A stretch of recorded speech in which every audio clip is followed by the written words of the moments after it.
Salve, salve, meu querido! Salve, salve, minha querida! Estamos aqui para falar sobre a nossa história, ou seja, a nossa história do Brasil. E hoje a gente vai retratar um dos períodos que demonstra, assim, um avanço muito grande no que foi a economia, que vinha baseada em cima de um processo da cana-de-açúcar, não é? Antes da cana, que não podemos esquecer, foi o pau-brasil. E agora a gente vai falar sobre a mineração no Brasil. Então a gente vai fazer uma pequena introdução, como foi esse processo da mineração, como que essas pessoas encontraram essas jazidas de ouro, de prata aqui no Brasil, pedras preciosas ali na região das Minas Gerais, beleza? Então vamos lá. Aqui, mineração no Brasil colônia. A gente sabe que antes do processo dessa mineração, a gente vinha de uma economia baseada na plantation, que é o quê? Latifúndio, mão de obra escrava e monocultura. Então, local Nordeste e o que era produzido nessas grandes fazendas, nesses grandes latifúndios, era a cana-de-açúcar. Diferentemente do que aconteceu na América Espanhola, que foi o quê? O processo de colonização na América Espanhola, ela vem diferenciada no sentido de que pedras preciosas, metais preciosos foram encontrados com muito mais rapidez e com muito mais abundância, logo com o início da chegada dos espanhóis aqui na América, vamos colocar América Central, aqui no norte da América, ali no noroeste da América do Sul, a gente tem as histórias dos Incas, que isso é o grande parceiro nosso, o Bode, que vai estar retratando aí, que vai estar explicando para vocês isso aí. A gente sabe que naquela história o grande chefe Inca havia sido sequestrado e ele só seria devolvido, né, só seria entregue de volta à sua tribo com a troca de uma grande quantidade de ouro. Então, diferentemente do que aconteceu na América Espanhola, que houve esse processo muito rápido nessa questão da mineração, os lucros aqui no Brasil com esse processo de mineração só vai surgir a partir do século XVIII. Então, antes disso, havia sido encontrado algumas coisas voltadas no sentido de ouro, prata, etc., diamantes, já sim, mas não em grande abundância. Então, a partir do século XVIII é que vai começar a ter o quê? Lucro a mineração.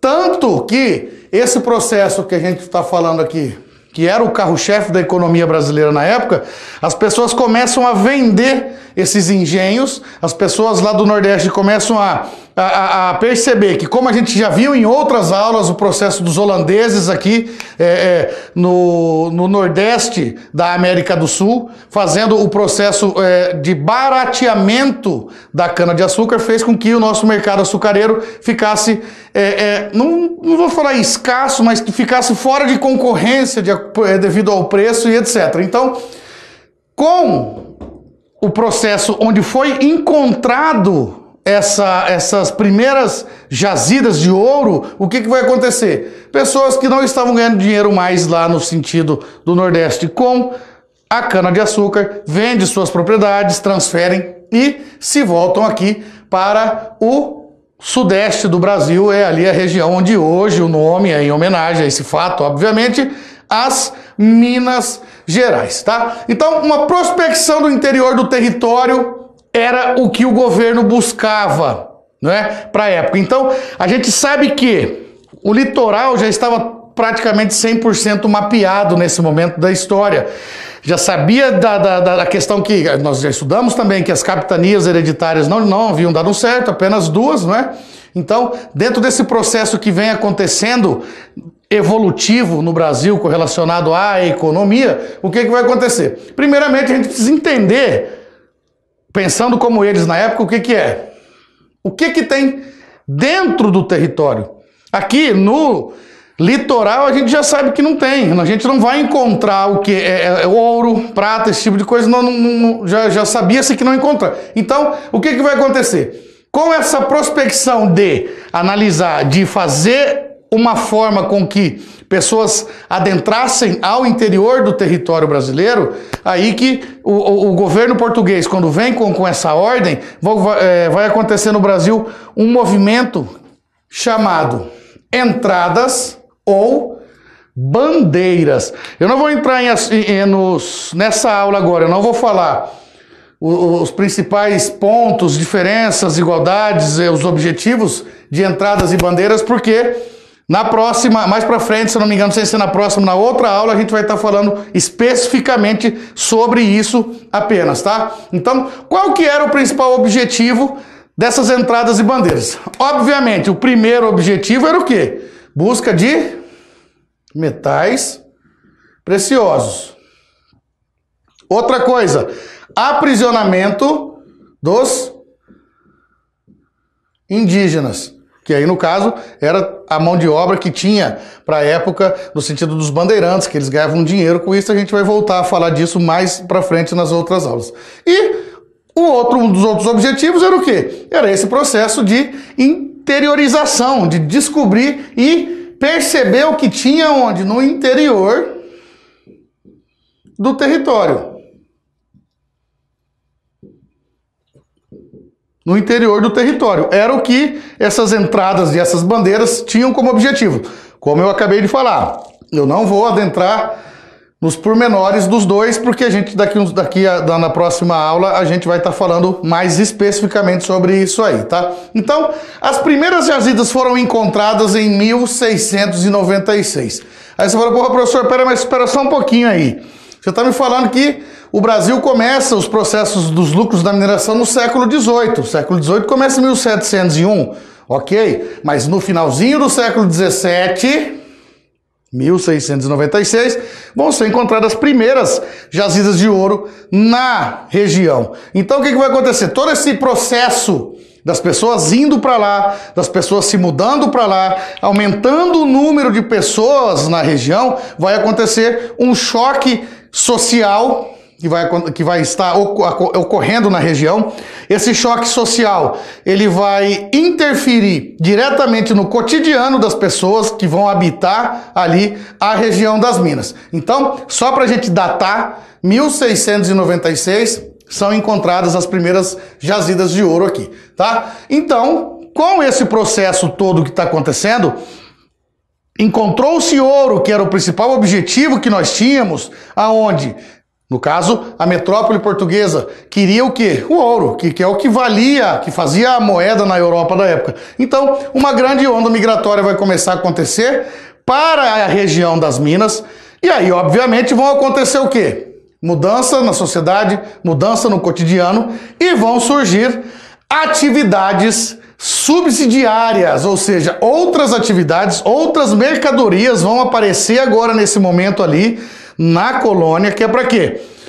Para sustentar a própria região da mineração, e também outros produtos começam a aparecer porque a sociedade está passando por mudanças. Então, na próxima aula nossa, a gente vai estar falando sobre as atividades subsidiárias que ocorreram nesse período da mineração no Brasil, beleza? O que vai acontecer? Muita gente indo para lá, muita gente explorando essas minas, que teoricamente o território era do governo português.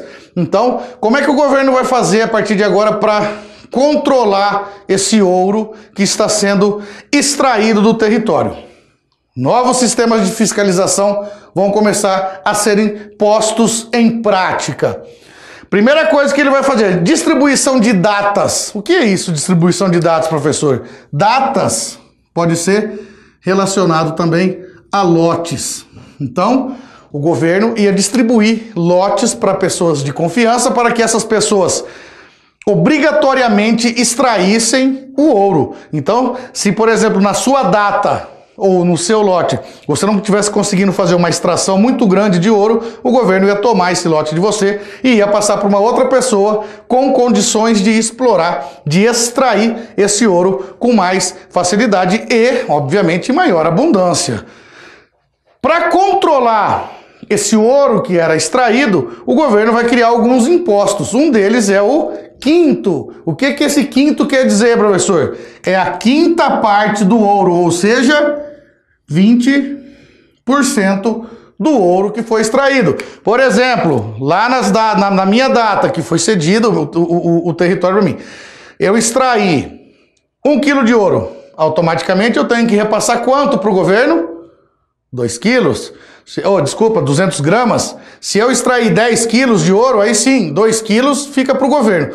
E esse processo todo era a forma com que o governo fazia para arrecadar. Uma outra forma aqui que ele tinha era um outro imposto, uma outra forma de cobrar um imposto era a finta.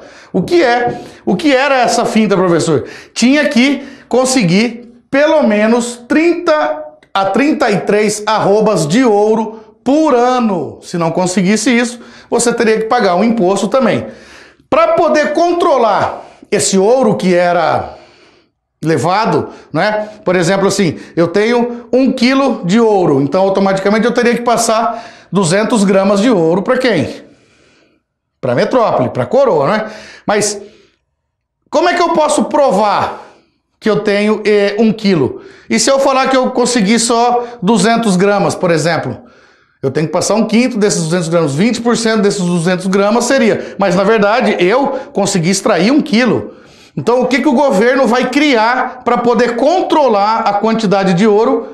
Ele cria as casas de fundição. Essas casas de fundição, esse ouro era derretido, onde ele era colocado em algumas placas de madeira que levava o selo real. Então, automaticamente, a hora que eu levasse o meu ouro para ser posto esse selo, o governo já tirava os 20% do quinto. Mas para que servia esse selo, professor? Para validar esse ouro. Se ele não tivesse o selo, automaticamente ninguém aceitaria esse ouro. Claro que houveram os contrabandos, tem a questão do santo do pau oco, que é um assunto para uma próxima oportunidade, que eles vendiam esse ouro sem selo para fora do Brasil, que lá fora, obviamente, ele tinha valor. Só aqui que não, porque o governo precisava do selo para controlar. Então, isso era feito nas casas de fundição. Um outro imposto que vai fazer com que uma grande parte da sociedade mineradora na época vai ficar muito indignada é a captação. O governo começa a cobrar imposto por cabeça de escravo que a pessoa tinha trabalhando na sua mineração. E por último, a derrama. A derrama, se você não conseguisse atingir essas 33 arrobas ou não conseguisse pagar os impostos que o governo colocou para a sociedade mineradora pagar, teoricamente o governo tinha o direito de entrar na sua propriedade e pegar tudo que fosse de valor até dar a margem do imposto que você ainda estava devendo. Então, essa derrama, ela vai ser, a gente vai estudar isso mais para frente, não, então agora um pouquinho mais para frente, a derrama vai ser um dos motivos da inconfidência mineira. Quando vai estourar a inconfidência mineira, um dos motivos dos inconfidentes é o quê? A derrama. Então, só para a gente finalizar aqui, a derrama é o quê? A pessoa não conseguiu pagar os impostos todos que tinha que ser pago durante o ano, então o governo teoricamente tinha o direito de entrar na sua propriedade e pegar tudo que você tivesse de valor para poder equiparar a esse imposto. Obviamente, essas medidas acabaram por resultar em alguns conflitos na colônia. Não só aqui na região das Minas Gerais, que houve a inconfidência mineira, na região da Bahia também vai ter um processo parecido, que ficou conhecido como a Conjuração Baiana, mas esse é um assunto mais para frente quando a gente for estudar as revoltas na colônia. Então, só para a gente fazer um resumão aqui, para finalizar, todo esse processo que a gente falou vem acontecendo com o fim do processo de extração da cana-de-açúcar, dos engenhos, aquilo tudo que não estava mais dando dinheiro. Começam a surgir as bandeiras, as entradas para o interior do território, onde vão ser encontradas as primeiras jazidas. Dentro dessas primeiras jazidas, grande onda migratória vai começar a acontecer, pessoas vão sair não só do Brasil todo, como muita gente vai vir de Portugal para o Brasil para poder explorar esse ouro, a mando da colônia, da metrópole, obviamente, e essas mudanças vão fazer com que outras atividades surjam no país agora, no caso do Brasil, como uma forma também de ganhar dinheiro e uma forma de manter essas pessoas que vão estar, todas elas voltadas nesse sistema de extração dos minérios, no caso aqui do Brasil, principalmente ouro e algumas pedras preciosas na região das Minas Gerais. Beleza? Então eu vou ficando por aqui. Na próxima aula falaremos sobre essas atividades subsidiárias, quais foram os produtos, o que eles ajudaram, o que eles fizeram, para que eles serviram. E na outra falaremos especificamente sobre entradas e bandeiras, beleza? Fiquem com Deus e um beijo do Gordão.